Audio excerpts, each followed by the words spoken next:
A Sir Philip, con amor Brierton, 5. Autora, Julia Quinn. Traducción, Mireia Terés Loriente. Audiolibro hecho por Aikaba Torayami.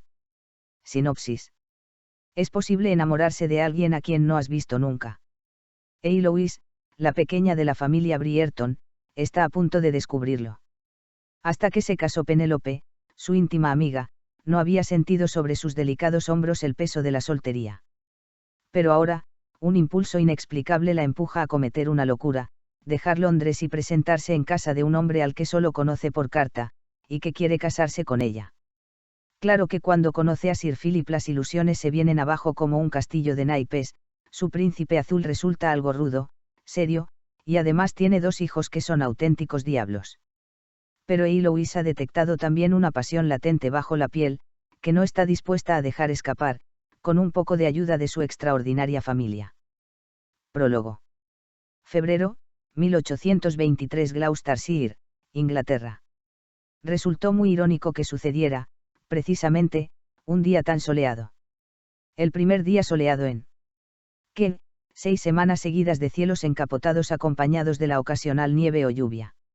Hasta Philip, que se creía inmune a las inclemencias del tiempo, se había animado y había mostrado una sonrisa más amplia. Había salido fuera, tenía que hacerlo. Era imposible quedarse dentro de casa ante aquella magnífica explosión de sol. Y, sobre todo, en medio de aquel invierno tan gris. Incluso ahora, un mes después de lo sucedido, todavía. No acababa de creerse que el sol se hubiera burlado de él de aquella manera. Pero, ¿cómo había podido estar tan ciego para no verlo venir? Había vivido con Marina desde el día que se casaron. Y había tenido 8 largos años para conocerla. Debería habérselo esperado. Y, en realidad. Bueno, en realidad, se lo esperaba. Aunque nunca había querido admitirlo. A lo mejor solo quería engañarse o incluso protegerse. O ignorar lo obvio con la esperanza de que, si no lo pensaba, nunca sucedería. Pero sucedió. Y, encima, en un día soleado. Definitivamente, Dios tenía un sentido del humor muy particular. Miró el vaso de whisky que tenía en las manos y que, inexplicablemente, estaba vacío. Debía de habérselo bebido, aunque no lo recordaba. No notaba que estuviera borracho, al menos no como debería o como quería estar. Miró por la ventana y vio cómo el sol se iba poniendo en el horizonte. Hoy también había sido un día soleado. Y, posiblemente, aquella era la razón de su excepcional melancolía. Como mínimo, eso esperaba. Quería una explicación, la necesitaba, para justificar ese cansancio que parecía que se estaba apoderando de él. La melancolía lo aterraba. Más que cualquier otra cosa. Más que el fuego, la guerra, más que el mismo infierno. La idea de hundirse en la tristeza, de ser como ella. Marina había sido la melancolía personificada. Toda su vida o, al menos, la vida que él había conocido, había estado rodeada de melancolía. No recordaba el sonido de su risa y, de hecho, no estaba seguro de si alguna vez había reído. Había sido un día soleado y cerró los ojos, aunque no supo si era para buscar ese recuerdo o para disiparlo. Había sido un día soleado y nunca creyó que volvería a sentir esa calidez en la piel, ¿verdad, Sir Philip? Philip Crane se giró hacia el sol y cerró los ojos mientras el sol le banaba la piel. Es perfecto, murmuró. O lo sería, si no hiciera tanto frío. Miles Carter, su secretario, chasqueó la lengua. No hace tanto frío. Este año, el lago no se ha helado. Solo algunas clapas aisladas. A regañadientes, Philip se apartó del sol y abrió los ojos. Pero todavía no es primavera. Si creía que era primavera, señor, quizás debería haber consultado el calendario. Philip lo miró de reojo. Te pago para que me digas esas impertinencias. Sí, señor. Y debo añadir que es usted bastante generoso. Philip sonrió para sí mismo mientras los dos se paraban unos segundos a disfrutar de los rayos del astro rey. Creía que el cielo gris no le importaba, dijo Miles, cuando volvieron a ponerse en marcha camino del invernadero de Philip. No me importa, respondió Philip, desplazándose con las ágiles zancadas de un atleta natural. Pero el hecho de que el cielo encapotado no me importe no significa que no prefiera el sol. Hizo una pausa, quedándose unos segundos pensativo. Dígale a la niñera Millsby que saque a los niños hoy. Necesitarán abrigos, bufandas y guantes, pero les irá bien que les toque el sol en la cara. Llevan demasiado tiempo encerrados. Como todos, murmuró Miles. Philip chasqueó la lengua. Es verdad. Miró hacia el invernadero. Debería ir a mirar la correspondencia, pero tenía que clasificar unas semillas y, sinceramente, no pasaría nada por arreglar los asuntos de la casa con Miles dentro de una hora. Venga, le dijo a Miles. Ve a buscar a la niñera Millsby. Nos reuniremos en el despacho más tarde. Además, odias el invernadero. En esta época del año, no, respondió Miles. El calor se agradece. Philip arqueó una ceja y ladeó la cabeza hacia Ramney Hall. Estás insinuando que mi casa solariega es fría. Todas las casas solariegas son frías. Eso es verdad, dijo Philip, sonriendo. Miles le caía muy bien. Lo había contratado hacía 6 meses para que le ayudara con las montañas de papeleo y los detalles de la gestión de la pequeña finca, que parecía que criaban encima de su mesa. Era bastante bueno. Joven pero bueno. Además, su sentido del humor ácido era más que bienvenido en una casa donde las risas brillaban por su ausencia. Los criados nunca se atreverían a bromear con Philip y Marina. Bueno, obviaba decir que Marina no se reía ni bromeaba con nadie. A veces, Philip se reía con los niños, pero eso era otra clase de humor y, además, casi nunca sabía qué decirles. Lo intentaba pero se sentía muy raro, demasiado grande, demasiado fuerte, si es que eso era posible. Y enseguida los echaba de su lado y los enviaba con la niñera. Así era más fácil. Venga, vete, dijo Philip, enviando a Miles a hacer lo que, posiblemente, debería hacer él. Hoy todavía no había visto a sus hijos y suponía que debería hacerlo, pero no quería arruinarles el día con algún comentario cruel que, por lo visto, no podía evitar. Ya se reuniría con ellos mientras estuvieran de paseo con la niñera Millsby. Eso sería una buena idea porque podría enseñarles alguna planta y hablarles de ella y, así, todo sería más fácil. Philip entró en el invernadero y cerró la puerta, respirando el agradable aire húmedo. Había estudiado botánica en Cambridge, siendo el primero de su promoción y, en realidad, habría enfocado su vida hacia la enseñanza si su hermano mayor no hubiera muerto en la batalla de Waterloo, dejando a Philip como único heredero de las tierras y caballero rural. A veces incluso pensaba que la vida académica habría sido peor. Después de todo, habría sido el único heredero de las tierras y caballero urbano. Al menos, ahora podía seguir dedicándose a la botánica con relativa tranquilidad. Se inclinó sobre la mesa de trabajo y examinó su último proyecto, una variedad de guisantes que estaba intentando cultivar para que crecieran más grandes en la vaina. Aunque, por ahora, nada. La última vaina no solo se había marchitado, sino que también se había vuelto amarilla, que no era, en absoluto, el resultado deseado. Frunció el ceño pero luego, mientras caminaba hacia el fondo del invernadero para ir a buscar más guisantes, sonrió. Si sus experimentos no daban resultado, nunca se preocupaba demasiado. En su opinión, la casualidad era la madre de la invención. Accidentes. Todo se reducía a accidentes. Ningún científico lo admitiría, por supuesto, pero casi todos los grandes inventos de la historia se produjeron mientras el científico estaba intentando solucionar otro problema totalmente distinto. Chasqueó la lengua mientras tiraba los guisantes marchitos a la basura. A este ritmo, a finales de año habría encontrado la cura para la gota. Vuelve al trabajo. Vuelve al trabajo. Se inclinó sobre la colección de semillas y las esparció en la mesa para poder verlas bien. Necesitaba la semilla perfecta para. Levantó la cabeza y miró por el cristal recién lavado. Le llamó la atención un movimiento en el bosque. Vio un destello rojo. Rojo. Philip sonrió y meneó la cabeza. Debía de ser Marina. El rojo era su color preferido, aunque a él siempre le había extrañado mucho. Cualquiera que la conociera pensaría que preferiría colores más oscuros y serios. La vio desaparecer por el bosquecillo y volvió al trabajo. Era muy raro que hubiera salido a dar un paseo. Últimamente, apenas salía de su habitación. Philip se alegraba de que lo hubiera hecho. A lo mejor, el paseo la animaba. No del todo, claro. Ni siquiera el sol tenía la capacidad para hacerlo. Pero, a lo mejor, un cálido y soleado día bastaría para alegrarla un poco y conseguía hacerla sonreír. Solo Dios sabe que a los niños les iría de perlas. Iban a verla cada noche a su habitación, pero aquello no era suficiente. Y Philip era consciente que él no les estaba compensando aquella pérdida. Suspiró, sintiéndose culpable. Sabía que no era la clase de padre que necesitaban.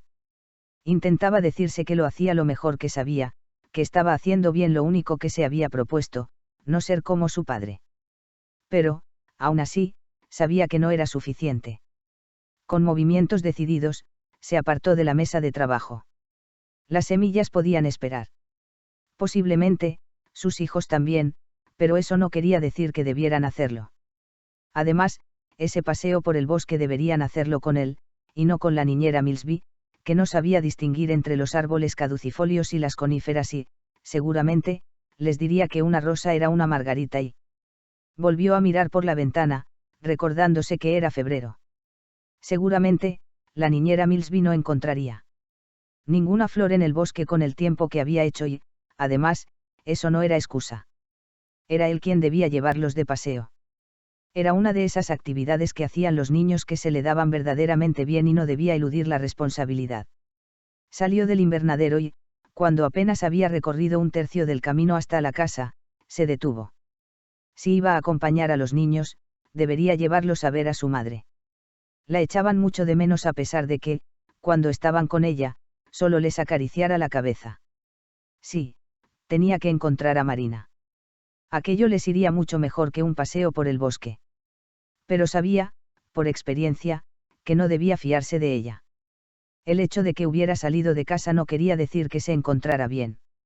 Y odiaba que los niños la vieran en plena crisis. Dio la vuelta y se dirigió hacia el bosquecillo por donde había desaparecido su mujer hacía tan solo unos instantes. Caminaba el doble de deprisa que ella, así que no tardaría mucho en encontrarla y asegurarse que estaba de buen humor. Después, podría llegar a la habitación de los niños antes de que estuvieran preparados para salir con la niñera Millsby. Caminó por el bosque, siguiendo las huellas de Marina. El suelo estaba blando, por la humedad, y su mujer debía de llevar botas pesadas porque la suela y el tacón estaban perfectamente definidos.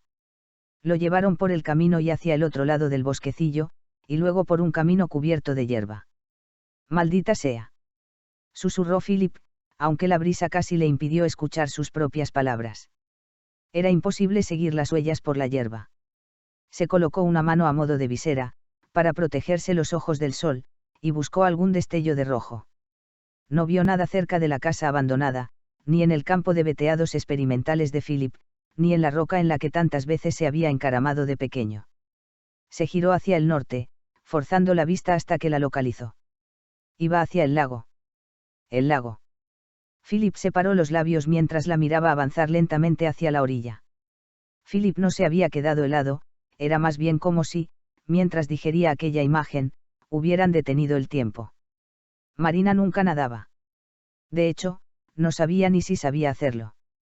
Suponía que ella sabría que había un lago en la finca pero, sinceramente, en aquellos 8 años de matrimonio nunca la había visto bajar allí. Empezó a caminar, temiéndose lo que su mente se negaba a aceptar. Cuando la vio adentrarse en la parte poco profunda, aceleró el paso, aunque todavía estaba demasiado lejos para poder hacer algo, solo podía gritar su nombre. Y lo hizo, pero si ella lo escuchó, no dio ninguna señal, solo siguió avanzando con paso firme hacia las profundidades del lago. «Marina», gritó él, echando a correr. Aunque volara, todavía tardaría un minuto en llegar al agua. «Marina». Ella llegó a un punto en que sus pies perdieron contacto con el fondo y se hundió, desapareció debajo de la superficie gris brillante, aunque la capa roja flotó unos instantes encima del agua antes de empaparse y hundirse. Philip la llamó otra vez, pero era imposible que lo escuchara. Bajó la pendiente a trompicones y resbalando y, cuando llegó a la orilla, tuvo el suficiente aplomo para quitarse el abrigo y las botas antes de meterse en aquella agua congelada. Marina llevaba ahí abajo poco más de un minuto. Philip sabía que era imposible que se hubiera ahogado, pero cada segundo que tardara en encontrarla sería un segundo menos antes de la muerte de su mujer. Se había metido en el lago muchas veces y sabía perfectamente dónde empezaba a ser profundo. Nadó con brazadas amplias hasta ese punto crítico sin darse cuenta de la resistencia de la ropa al agua. Sabía que podía encontrarla. Tenía que encontrarla. Antes de que fuera demasiado tarde. Se zambulló en el agua, buscando a Marina debajo de las aguas revueltas. Seguro que había llegado al fondo y había levantado barro, porque el agua estaba sucia y aquellas opacas nubes de suciedad le impedían ver con claridad. Pero, al final, a Marina la salvó su predilección por el color rojo. Cuando Philip localizó la capa, nadó hacia allí a toda velocidad.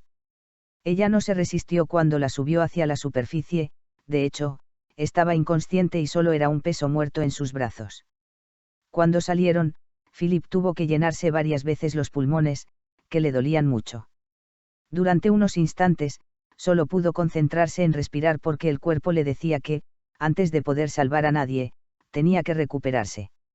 Entonces, la llevó hasta la orilla, con cuidado de mantenerle la cabeza fuera del agua, aunque parecía que no respiraba. Al final, cuando llegaron a la orilla, Philip la dejó encima de la zona cubierta de tierra y piedras que separaba el lago y la hierba. Con movimientos rápidos, intentó comprobar si respiraba, pero no le salía nada de aire de la boca. No sabía qué hacer, jamás se había imaginado que tendría que salvar a alguien a punto de ahogarse, de modo que hizo lo que le pareció de mayor sentido común, la colocó encima de sus rodillas, boca abajo, y le dio unos golpecitos en la espalda. Al principio, no pasó nada pero, después de la cuarta sacudida, Marina tosió y escupió un poco de agua sucia. Philip le dio la vuelta enseguida. «¿Marina?», preguntó, nervioso y dándole unas suaves cachetadas. «Marina». Ella volvió a toser y empezó a temblar y a sufrir pequeños espasmos. Y entonces empezó a respirar porque, aunque la mente quería otra cosa, los pulmones la obligaron a vivir. «Marina», dijo Philip, aliviado. «Gracias a Dios». No la quería, nunca la había querido, pero era su mujer, la madre de sus hijos y, debajo de esa coraza de pena y desesperación, era una buena persona. Puede que no la quisiera, pero tampoco deseaba su muerte. Marina parpadeó, un poco perdida, hasta que poco a poco se fue dando cuenta de dónde estaba y de con quién estaba y suspiró. «No. Tengo que llevarte a casa», dijo él, muy seco, incluso sorprendido de la rabia que le había provocado esa palabra. «No». ¿Cómo se atrevía a rechazar su ayuda? ¿Acaso iba a rendirse por estar triste? Podía más la melancolía que sus dos hijos. En la balanza de la vida, un mal día pesaba más que lo mucho que unos niños necesitaban a su madre. «Nos vamos a casa», gruñó él, levantándola de manera bastante brusca. Ahora estaba respirando bien y, obviamente, volvía a estar en perfecto uso de sus facultades, por alteradas que estuvieran. No había razón para tratarla como a una flor delicada. «No», dijo ella, entre sollozos.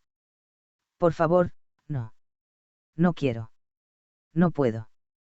«Vienes a casa conmigo», dijo él, con firmeza, subiendo la colina, haciendo caso omiso del frío que le estaba convirtiendo la ropa mojada en hielo y del duro suelo lleno de piedras donde pisaba con los pies descalzos.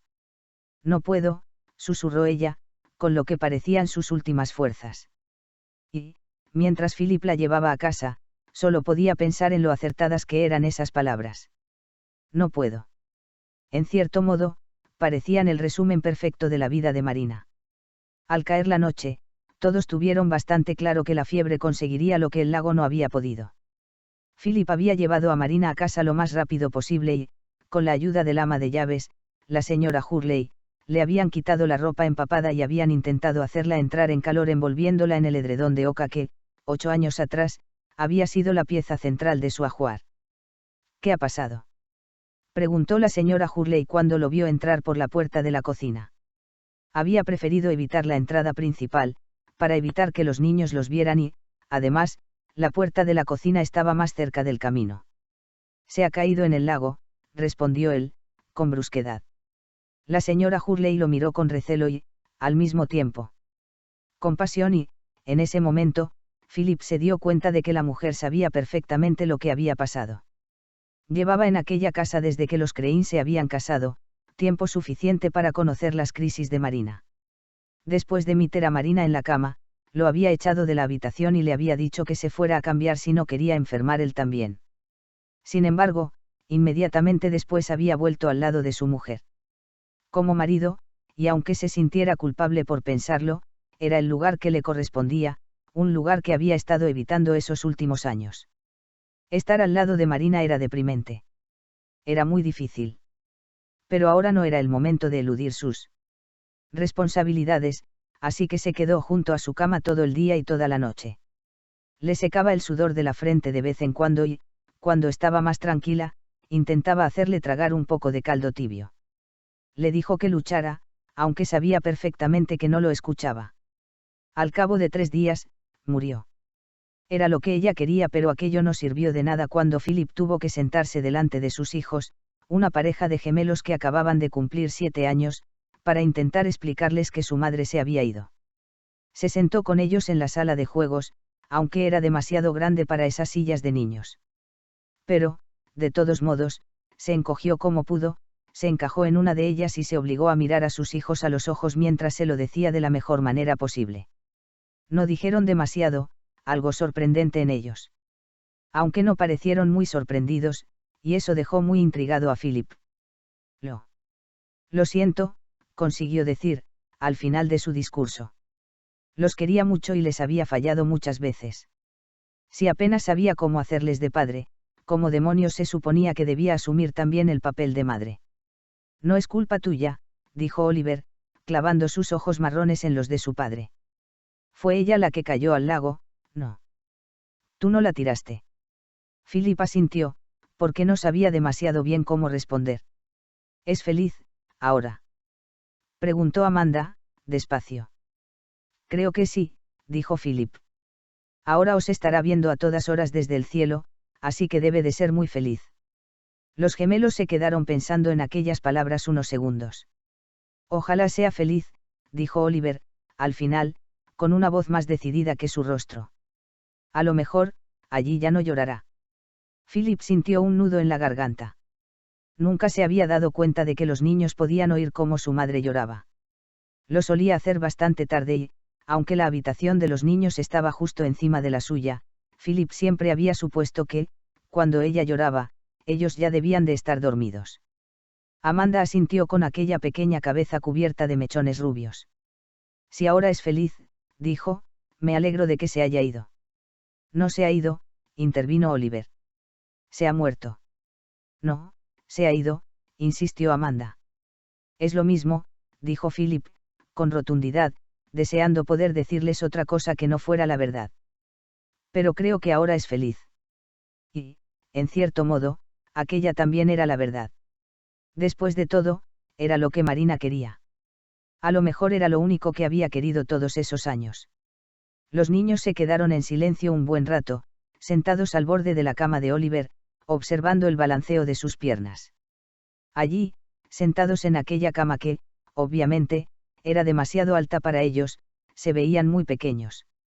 Philip frunció el ceño. ¿Cómo es que no se había dado cuenta hasta ahora? No deberían dormir en camas más bajas. ¿Y si se caían por la noche? A lo mejor ya eran muy mayores para eso. A lo mejor ya no se caían de la cama. A lo mejor nunca lo habían hecho. A lo mejor sí que era un padre abominable. A lo mejor debería saber todas esas cosas. A lo mejor. A lo mejor.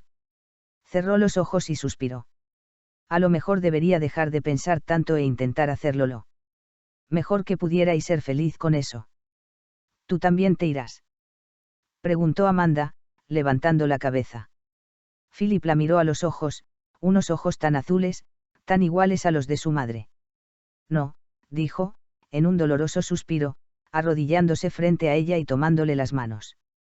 Encima de la suya parecían tan pequeñas y frágiles. No, repitió. Yo no me iré. Nunca me iré. Philip bajó la cabeza y miró el vaso de whisky. Volvía a estar vacío. Era gracioso cómo se seguía vaciando incluso después de haberlo llenado 4 veces. Odiaba los recuerdos. No sabía cuál era peor, si la zambullida en las aguas heladas del lago o cuando la señora Hurley lo había mirado y había dicho, está muerta. O quizás los niños, con esas caras de pena y los ojos llenos de miedo. Se acercó el vaso a la boca, bebiendo las últimas gotas de licor. Sí, la peor parte era lo de los niños. Les había dicho que jamás los dejaría y no lo había hecho, ni lo haría, pero su mera presencia no era suficiente. Necesitaban más. Necesitaban a alguien que supiera hacerles de madre o de padre, que supiera hablar con ellos, entenderlos y educarlos. Y, como no podía buscarles otro padre, supuso que debería buscarles otra madre. Aunque todavía era muy pronto, claro. No podía volver a casarse hasta que hubiera pasado el periodo de luto, pero eso no significaba que no pudiera empezar a buscar. Suspiró y se hundió en la butaca. Necesitaba una esposa. Cualquiera. No le importaba qué aspecto tuviera. Tampoco le importaba si tenía dinero, ni si sabía sumar mentalmente, si hablaba francés o montaba a caballo. Solo tenía que ser una persona alegre. Era pedir demasiado para una esposa. Una sonrisa, al menos una vez al día. Incluso, quién sabe, escuchar el sonido de su risa. Y tenía que querer a los niños. O, como mínimo, hacerlo ver de manera tan convincente que ellos no se dieran cuenta. No estaba pidiendo un imposible, no. Sir Philip. Philip levantó la cabeza, maldiciéndose por haber dejado la puerta del estudio entreabierta. Miles Carter, el secretario, asomaba la cabeza. ¿Qué quieres? Ha llegado una carta, señor, dijo Miles, acercándose a Philip para darle el sobre. De Londres. Philip miró el sobre, arqueando las cejas ante la escritura claramente femenina. Con un movimiento de cabeza, le dio a entender a Miles que podía retirarse, cogió el abridor de cartas y rompió el lacre. Había una única hoja de papel. Philip la acarició. De buena calidad. Caro. Y grueso, una señal de que el remitente no tenía necesidad de ahorrar en gastos de franqueo. Le dio la vuelta y leyó. 5, Bruton Street, Londres. Señor Philip Crane. Le escribo para expresarle mis condolencias por la pérdida de su esposa, mi querida prima Marina. Aunque han pasado muchos años desde la última vez que la vi, guardo un gran recuerdo de ella y me entristeció mucho la noticia de su fallecimiento. Por favor, no dude en escribirme si puedo hacer algo para aliviar su dolor en estos difíciles momentos. Sinceramente, señorita Eloise Brierton. Philip se frotó los ojos. Brierton. Brierton. Marina tenía primos apellidados Brierton. Debía de tenerlos, porque una le había escrito una nota. Suspiró y se sorprendió a sí mismo cogiendo la estilográfica y una hoja de papel. Desde la muerte de Marina, había recibido muy pocas cartas de condolencias. Al parecer, la mayoría de su familia y amigos se habían olvidado de ella desde su matrimonio. No debería estar molesto, ni preocupado. Apenas salía de su habitación, así que era fácil olvidarse de alguien a quien nunca se veía. La señorita Brierton se merecía una respuesta. Era una muestra de educación y, aunque no lo fuera, y Philip estaba seguro de que no conocía el protocolo a seguir cuando uno se quedaba viudo, parecía lo más correcto. Así pues, respirando hondo, empezó a escribir. Continuará.